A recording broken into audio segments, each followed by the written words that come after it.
Imagine a nation where religious tensions are so high that thousands are reportedly losing their lives, and the world's most powerful leader takes notice.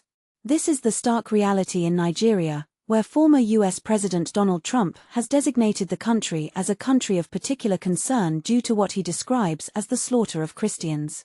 But here's where it gets controversial. While Trump's statement highlights the plight of Christians, analysts argue that the majority of victims in Nigeria's conflict zones are actually Muslims, particularly in the country's Muslim-majority north.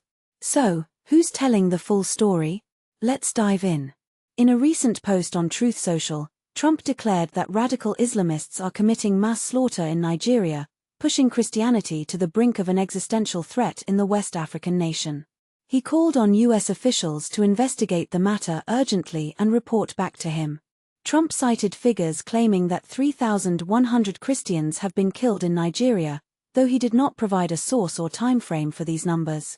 His statement concluded with a bold pledge: "We stand ready, willing, and able to save our great Christian population around the world." But this is the part most people miss. Nigeria's inclusion on this list alongside countries like North Korea, Russia, and Saudi Arabia is a precursor to potential sanctions, which could include a ban on all non-humanitarian aid. Is this a justified move, or an overreach? The Nigerian government has vehemently rejected Trump's claims, and experts weigh in with a nuanced perspective.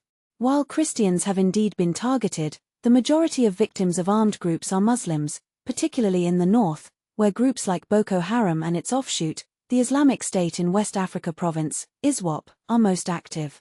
Boko Haram, infamous for the 2014 kidnapping of over 270 schoolgirls, has been cited in numerous US and international warnings for egregious violations of religious freedom. A 2021 report by the US Commission on International Religious Freedom revealed that over 37,000 people have been killed by Islamist groups in Nigeria since 2011, a staggering figure that raises questions about the broader context of violence in the region. Trump's designation follows efforts by Republican Senator Ted Cruz to mobilize evangelical Christians to lobby Congress over claims of Christian mass murder in Nigeria. However, the reality on the ground is far more complex. While churches and Christian neighborhoods have been targeted, Muslims remain the most common victims of Boko Haram attacks, which often focus on police, military, and government institutions. With roughly half of Nigeria's population identifying as Muslim and the other half as Christian, the conflict is deeply intertwined with political, economic, and ethnic tensions.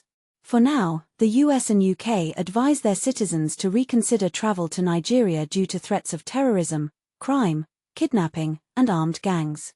But as the world watches, one question lingers: is Trump's designation a necessary step to protect religious freedom, or does it oversimplify a far more intricate issue? What do you think?